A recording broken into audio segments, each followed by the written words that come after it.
Hey there, it's your boy Foxy, back for more relationship stories. Update. When I was a teenager, my brother assaulted me. My parents never believed me and did nothing.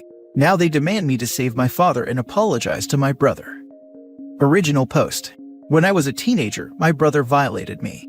Despite me being 2 years older than him, he was bigger and stronger than me. He threatened to hurt me, told me that no one would believe me, and kept doing it until I had enough and told my parents about it. Sadly, he was right. My parents didn't believe me. They were really mad and punished me hard for saying those horrible things about my brother. He was always their favorite, so they couldn't believe he'd done that. I tried really hard to convince them, even showed my mother the bruises on my legs and the marks of his bites, but she refused to believe me. The moment I was able to, I ran away from home. For years I resented them, even hated them. My brother for what he did, and my parents for doing nothing to help me. They only knew the truth because one day my brother was really drunk and told my dad about it. He told him how I was his first and how much fun he got from me. They contacted me and I believed they would apologize, offer me help, or even make my brother face the consequences of what he did.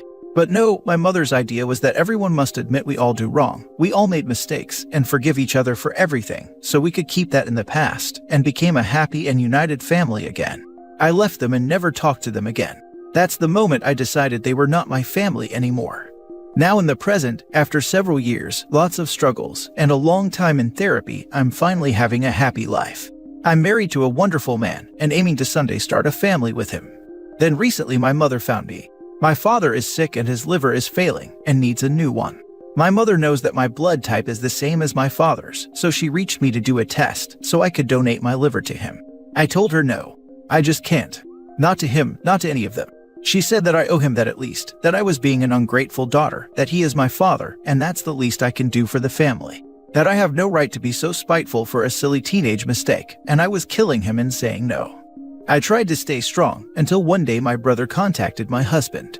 Besides telling him about my father's situation and how I said no, he told him lots of awful things and lies about me, saying how I used to be an easy one, a liar, that I offered myself to everyone. He even lied about how I took advantage of him, even mentioned details of my body that would be impossible to know in a normal situation. He called me the worst scumbag to ever lived. My husband didn't know anything about my past. I only told him that my family was horrible, but never told him everything. He didn't believe him, but he wanted to know the truth and asked me my version. I broke down and cried like never before while I told him everything. He hugged me all that time, making me feel protected. My mother and brother are still harassing me, trying to guilt me until I accept to do the tests. They even demanded that I apologize to them. My husband has helped me a lot with them, keeping them away. I feel like I'm back in my teenage years, feeling so scared, weak and vulnerable. I believed I had overcome that part of my life, but I see that I haven't. Now for the top comments before reading the update. Screw M. You don't owe them anything. If they keep harassing you, tell them you'll get the police involved if they try and contact you further. You might also want to look into getting a restraining order on your brother and mother, using the constant harassment and character defamation your brother committed when he called your husband. I'm going to try to get the restraining order. I don't want them in my life. Please do.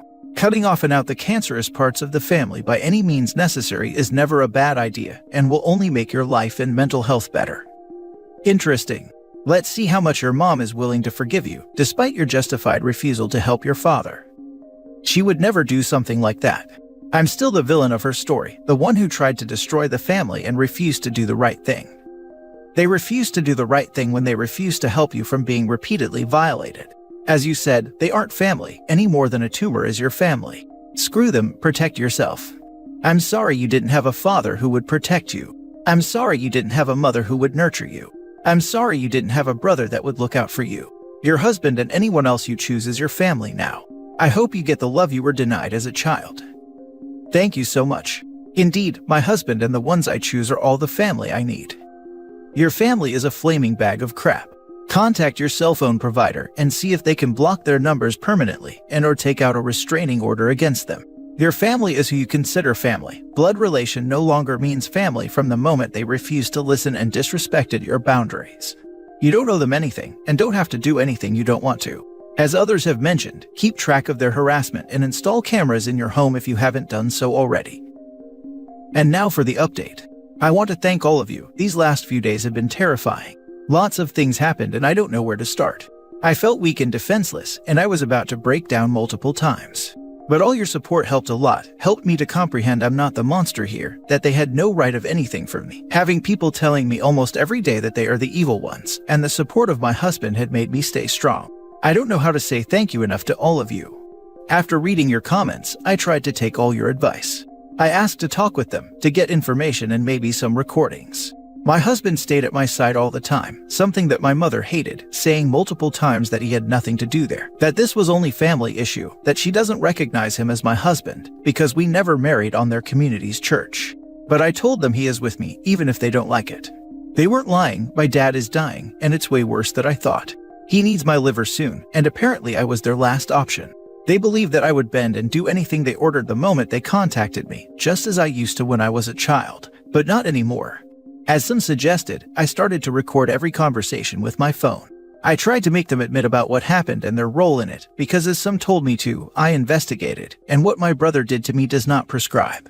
But it was meaningless. Mom just keeps saying that never happened, that all was lies, that I'm insane and only wanted to hurt the family. I even told my dad that I would take the test if they helped me, to testify or sign a document saying what my brother did to me, but again, it was useless.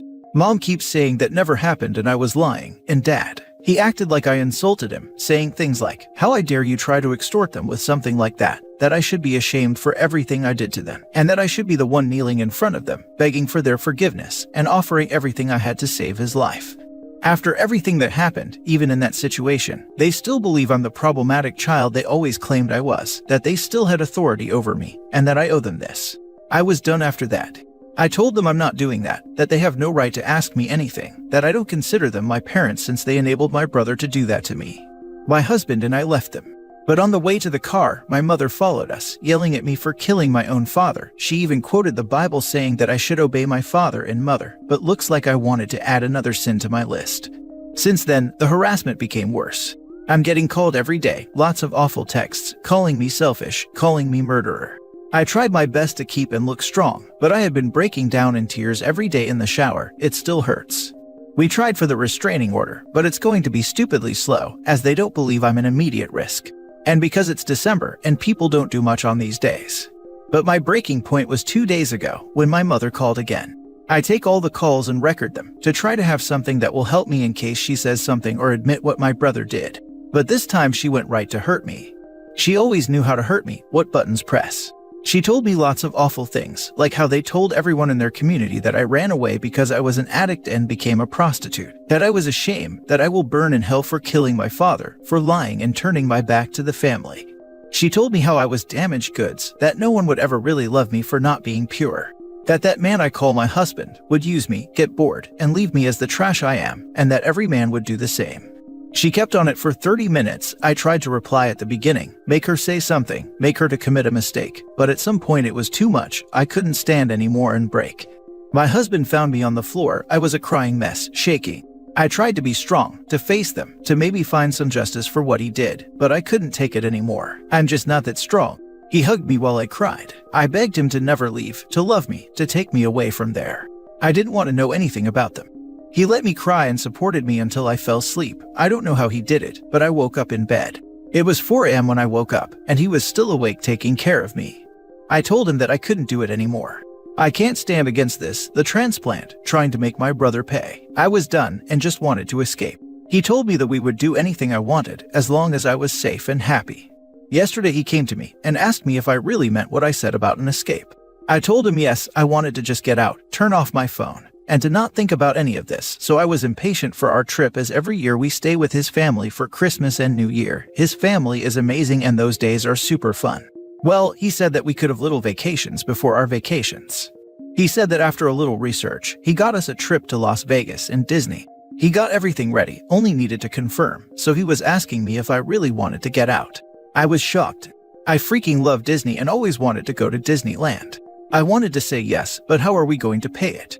We are not poor and have some savings, but everything he was offering me sounds really expensive. To put you in context, my husband loves video games, and beside our own savings, he has been saving to buy a complete gaming setup. He wanted to buy it for his birthday, but he told me that after he saw me and how I was, he needed to do something, so he decided to take that money and use it. This is one of the most beautiful things he had done for me. I cried and hugged him, and now we are going to the USA. I'm aware this is not a solution, and these monsters will still be there when I return. But with this, I'm getting away from them, to have peace and fun, and to be surrounded of people that love and care about me. To me, that is a win. I notified the hospital that I'm being pressured into being a donor, and that I don't want to do it. That now, no matter what, I'm not giving him anything. I send a final text to my mother, saying I will never do it, to stop harassing me and never try to talk to me again, and that I will go to the police and do everything I can to put my brother in jail. I don't want any of them in my life again. I blocked my mother's number and every unknown number that they had used this past few days, and I'm going full no contact again. It's going to be hard, long, and painful, but I had my husband's support and all you beautiful Reddit people. Again, thank you and happy holidays to everyone. You are doing right by yourself in doing what you are doing, but do make sure to keep all the evidence you can just in case something happens. But be prepared for gaslighting like what they were doing before. Keep hard evidence that cannot be explained away, such as text or recordings. My guess is they won't stop until they have you under their control again. That means doing everything they want you to do, and only doing what they approve of. If your brother tries your husband again, try and make sure he also records and saves. Thanks. We are keeping everything. Lol, you can't murder someone by depriving them of a freaking transplant. Life is finite, it ends, it's supposed to. That's why health is so precious. Your family sound as screwed in the head as mine. I disowned both sides 11 years ago. No contact means no contact. Don't check anything, don't leave your guard down anywhere or anytime, but don't care either. After about a year, it will feel like things were always this way, and just so peaceful. I've also been divorced in another country after 10 years of marriage, and left with nothing, to start over from the bottom. I got on just fine. Believe in yourself, blood doesn't mean anything, real family won't ever treat you like that. You got this, and you aren't alone, nor the first, nor the last to have to do this. Stay strong, OP, you've got this. Enjoy Disney and let your family rot. Thank you. I will enjoy it. I wanted to go since I was a child.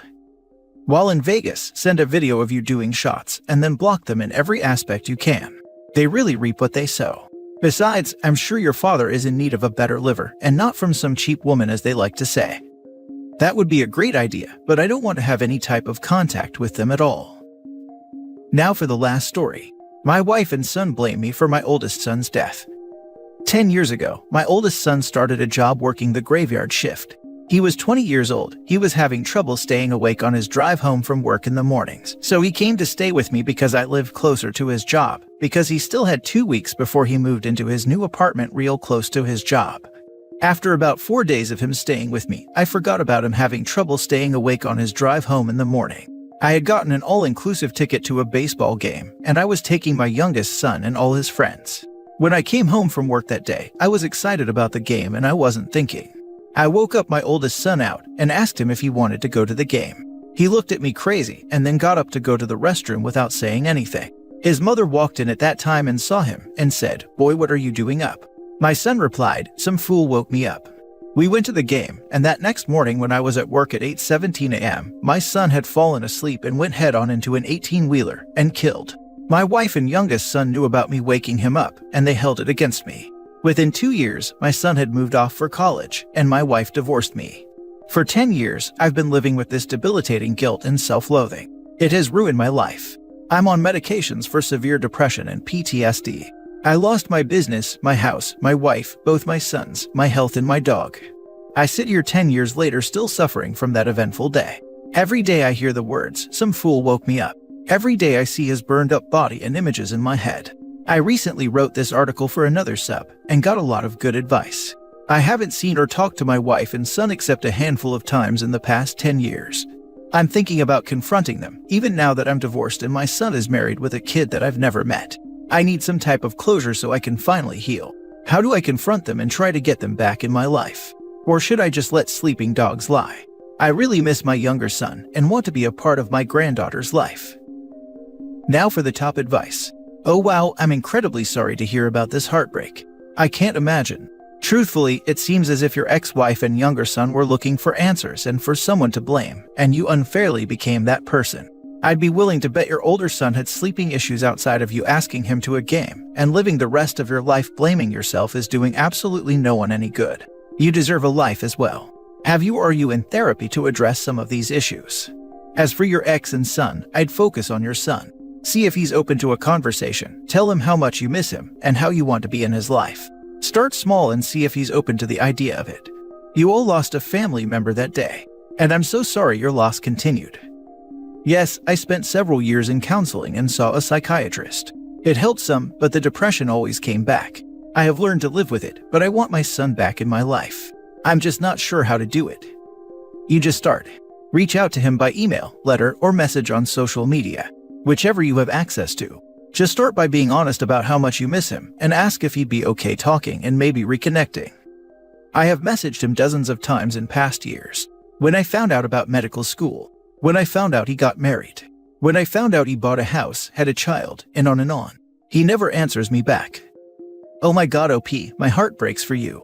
You certainly have complex PTSD. I don't know if you've sought therapy or if you've heard this before, but it is not your fault what happened. It is so obvious you loved your son. That accident did not happen because you woke your son up. It sounds like he was chronically sleep deprived or having trouble adjusting to an unnatural sleep cycle. I am also someone who is so defined by someone dying. Please message me if you want to. I'm so sorry, OP. Thanks, that means a lot.